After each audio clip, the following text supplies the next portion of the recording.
Perkenalkan, kami dari kelompok 3 mata kuliah Kepramukaan semester 6 kelas PGSD 2023D akan menjelaskan beberapa materi, diantaranya yang pertama, sejarah kepramukaan di dunia. Yang kedua, sejarah kepramukaan di Indonesia. Dan yang ketiga, administrasi dalam kepramukaan. Sebelumnya, kami akan memperkenalkan anggota kelompok kami. Saya Rizwanti Nala Agustin, NIM 090. saya Rizky Melita, NIM 091. Saya Sofiatun Nikmah, NIM 109. Saya Via Nurzana, NIM 114. Saya Wahyudi Agustin, NIM 118.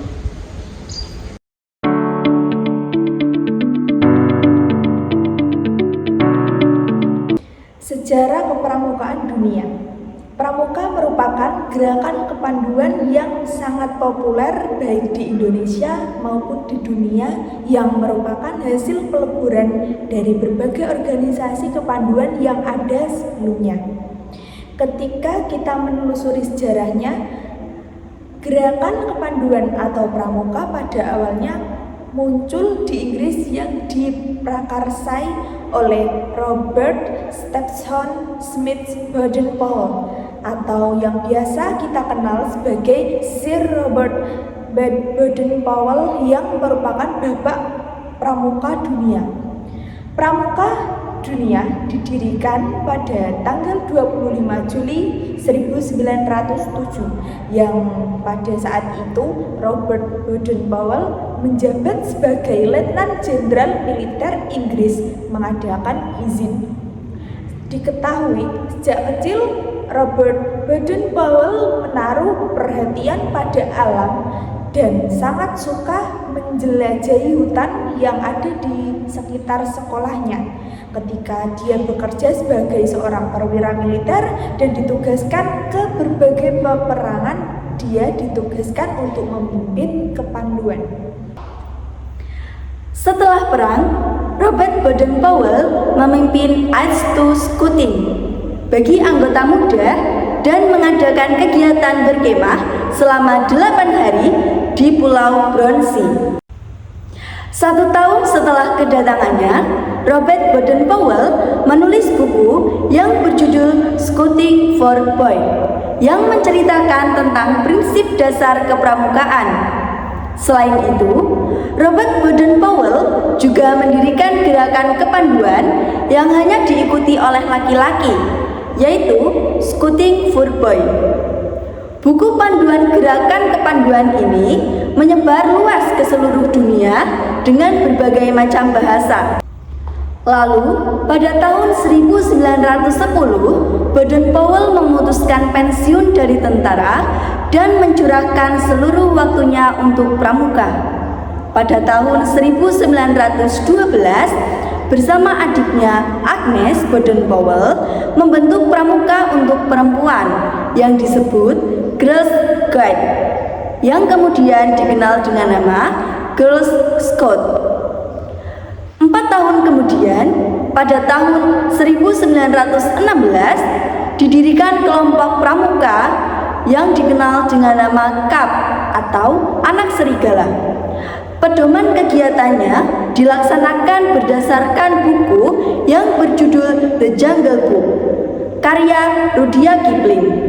Kepanduan yang semakin berkembang membuat Robert Baden-Powell membentuk Rover Scout, yaitu organisasi yang mewadahi pemuda yang telah berusia 17 tahun pada tahun 1918. Lalu, pada tahun 1920 diadakanlah Jambore Dunia pertama yang dilaksanakan di Olympia Hall, London. Beliau mengundang pramuka dari 27 negara untuk ikut serta dalam acara tersebut. Saat itu pula, Baden-Powell diangkat menjadi Bapak Pandu Sedunia atau Kepala Pramuka Sedunia. B. Sejarah kepramukaan di Indonesia. Sejarah kepramukaan di Indonesia tidak bisa dilepaskan dengan sejarah perjuangan kemerdekaan bangsa Indonesia. Gagasan Baden-Powell yang membentuk kepramukaan dengan cepat menyebar ke berbagai negara, termasuk Belanda. Di negara Belanda, kepramukaan disebut sebagai Pathfinder. Di negara jajahannya, termasuk Indonesia, Belanda mendirikan organisasi kepramukaan di Indonesia dikenal dengan istilah NIPV atau Nederland Institute Pathfinder Vereniging. Sejarah pramuka Indonesia, Scouting, yang dikenal di Indonesia sebagai istilah kepramukaan, dikembangkan oleh Lord Baden-Powell sebagai cara membina kaum muda di Inggris yang terlibat dalam kekerasan dan tindak kejahatan. Beliau menerapkan Scouting secara intensif kepada 21 orang pemuda dengan berkemah di Pulau Brownsea. Selama 8 hari pada tahun 1907, pengalaman keberhasilan Baden-Powell sebelum dan sesudah perkemahan di Brownsea ditulis dalam buku yang berjudul Scouting for Boys. Melalui buku Scouting for Boys, itulah kepanduan berkembang termasuk di Indonesia. Sejarah pramuka di Indonesia dianggap lahir pada tahun 1961. Hal tersebut didasarkan pada Kepres RI nomor 112 tahun 1961, tanggal 5 April 1961 tentang panitia pembantu pelaksana pembentukan gerakan pramuka dengan susunan keanggotaan seperti yang disebutkan Presiden pada 9 Maret 1961. Peringatan Hari Pramuka diperingati pada setiap tanggal 14 Agustus dikarenakan pada tanggal 14 Agustus 1961 adalah hari di mana gerakan pramuka diperkenalkan di seluruh Indonesia, sehingga ditetapkan sebagai Hari Pramuka yang diikuti dengan pawai besar.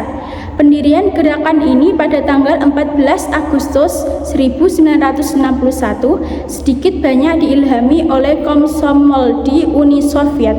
Sebelumnya Presiden juga telah melantik Mapirnas, Kwarnas, dan Kwarnari.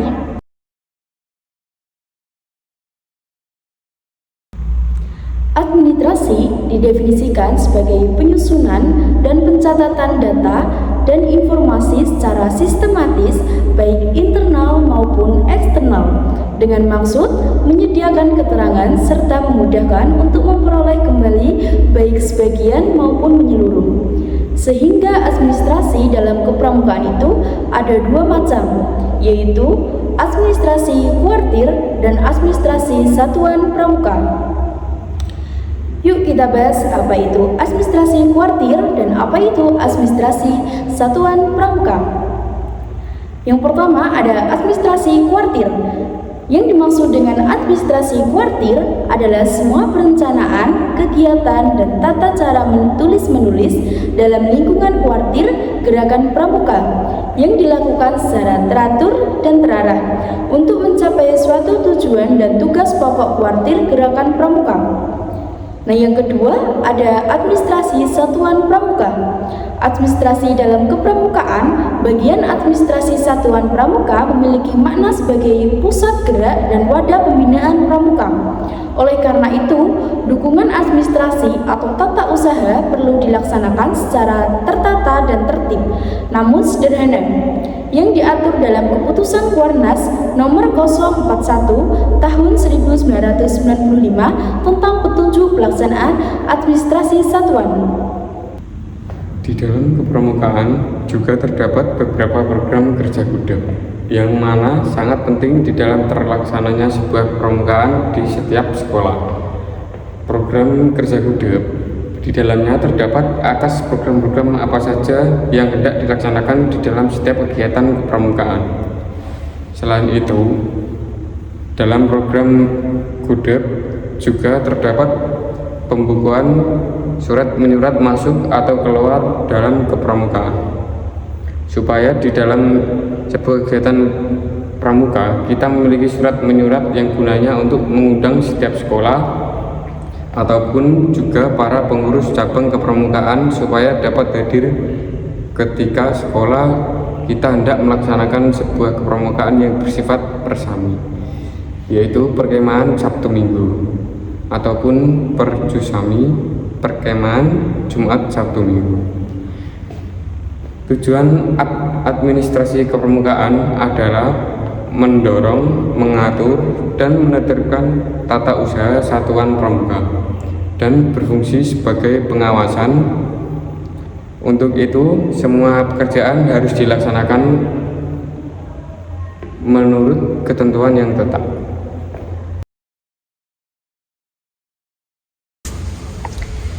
Demikian penjelasan dari kelompok 3. Apabila ada tutur kata yang kurang berkenan, kami mohon maaf. Wassalamualaikum warahmatullahi wabarakatuh. Jackson! Huha!